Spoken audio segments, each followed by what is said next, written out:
The Dow Jones Industrial Average itself is an index and cannot be purchased directly, but you can invest in the stocks that make up the index or in financial products that track the index. Here's how to do it. Choose a broker.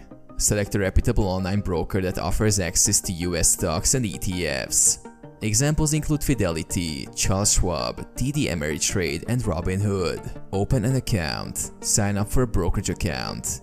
You will need to provide personal information and complete identity verification. Fund your account. Deposit funds into your brokerage account using a bank transfer, credit or debit card, or other available methods. Invest in Dow Jones ETFs. Look for exchange-traded funds that track the performance of the Dow Jones Industrial Average.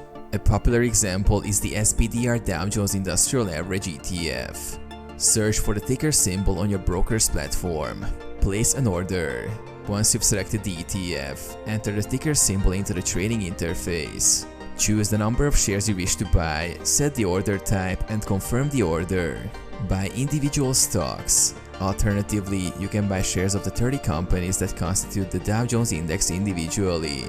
Search for and purchase stocks like Apple, Microsoft, and others. Monitor your investment. After purchasing, keep track of your investment through the brokerage platform. Review performance, news, and updates regularly.